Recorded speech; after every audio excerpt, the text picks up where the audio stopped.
you pay 30% tax. Jeff Bezos pays 0. In 2007, and again in 2011, the richest man in the world paid absolutely nothing in federal income taxes. He didn't break a single law. He didn't use a secret offshore account in the Cayman Islands. He simply followed the instructions. Warren Buffett famously admitted he pays a lower effective tax rate than his secretary. This paradox drives people crazy, but it reveals a fundamental truth about money that most of us ignore. This is no finance, and today we aren't talking about tax evasion. We are answering the question nobody asks.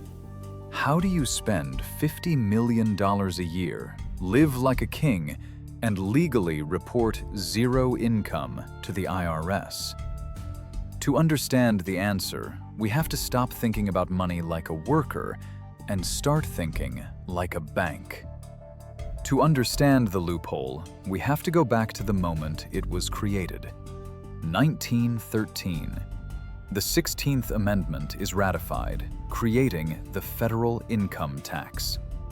For the first time, the government claimed a slice of your earnings, but immediately a massive legal battle erupted over a single word: income. What counts as income? If you work a job and get paid cash, that's obviously income. But what if you own a stock and the stock price goes up, but you haven't sold it yet? Are you richer? Yes. Do you have more money? No. This question went all the way to the Supreme Court in 1920 in a landmark case called Eisner versus Macomber. Mrs. Myrtle Macomber owned shares in Standard Oil. The company gave her more shares, increasing her wealth on paper. The government tried to tax her on that growth, but Justice Mahlon Pitney wrote the opinion that changed financial history forever. He ruled that until you sell the asset and convert it to cash, you haven't realized any income. This created the concept of unrealized gains. Think of it like owning a house. If your house doubles in value, you are technically twice as rich. But the IRS doesn't send you a bill for that growth because you haven't sold the house. That growth is invisible to the taxman. For 100 years, the ultra-wealthy have used this 1920 ruling as the foundation of their entire financial strategy. They don't earn income, they acquire assets.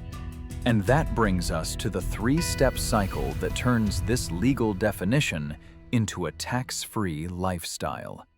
Financial scholars call this strategy buy, borrow, die. It sounds morbid, but it is mathematically brilliant. Let's break it down step by step. Step 1 is buy. You take your initial capital and buy assets that appreciate: stocks, real estate, or businesses. Crucially, you do not sell them. If you sell, you trigger a taxable event, and the IRS takes 20% or more in capital gains tax. Selling is expensive. Keeping is free. But here is the problem. If you never sell your stock, you have no cash.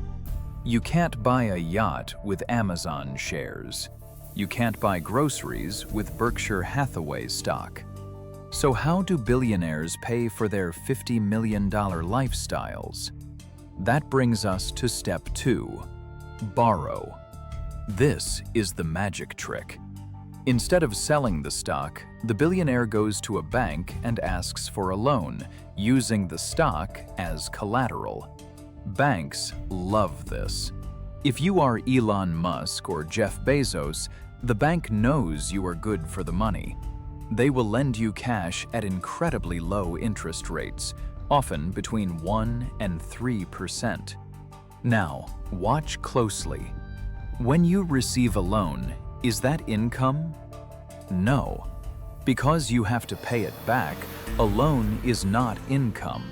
It's a liability. This means that $10 million of cash just hit your bank account, and it is completely tax-free. So the billionaire lives off the loan. They pay a tiny interest rate, let's say 2% to the bank. Compare that to paying 37% income tax to the government. By borrowing, they are effectively paying a 2% tax rate to a private bank instead of 37% to the public treasury. But wait, eventually loans come due. Don't you have to sell the stock eventually to pay back the bank? And wouldn't that finally trigger the tax? This leads to the final and most controversial step: die. This is the loophole to end all loopholes.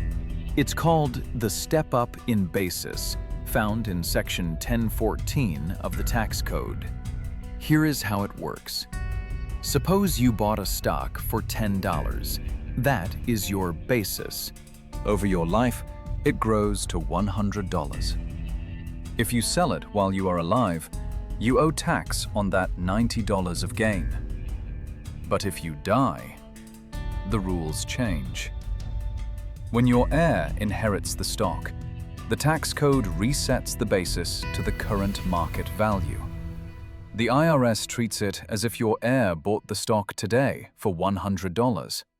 The $90 of growth, the lifetime of gains, it vanishes. The tax liability is wiped clean. Your heirs can then sell the stock immediately, pay off your loans, and keep the rest without paying a single cent in capital gains tax. This is how dynastic wealth is preserved. Buy assets, borrow against them to live, die to wipe the slate clean. It is a perpetual motion machine for wealth, provided you are rich enough to start the engine. So, what does this mean for you? It means we are living in two completely different economies. There is the economy of labor and the economy of capital. In the economy of labor, you trade time for money. You get a paycheck. The IRS takes its cut before you even see the money. This is the W-2 trap. Even high earners, doctors, lawyers, engineers making $500,000 a year, are stuck here. Because they earn ordinary income, they are taxed at the highest rates, up to 37% federal, plus state taxes. They cannot use buy, borrow, die because you cannot borrow against a medical degree. But in the economy of capital, the rules are inverted. You don't work for money. Your assets work for you. And because the government wants to encourage investment, they wrote the rules to favor the owner, not the worker. This is why the wealth gap isn't just about who works harder. It's about who understands the definition of income. If your goal is financial freedom, your objective cannot just be get a higher salary. Your objective must be to move from the economy of labor to the economy of capital. To stop working for income and start accumulating assets that you never have to sell.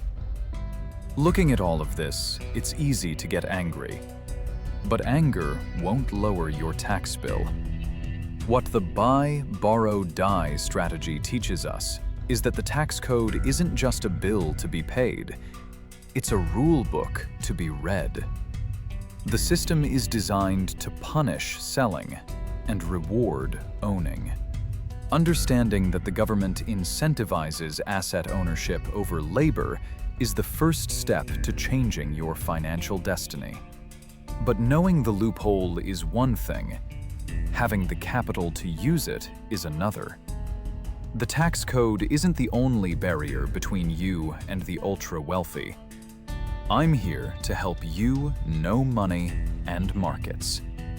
Should billionaires pay the same tax rate as their employees? Or is this just smart business? Let me know in the comments below.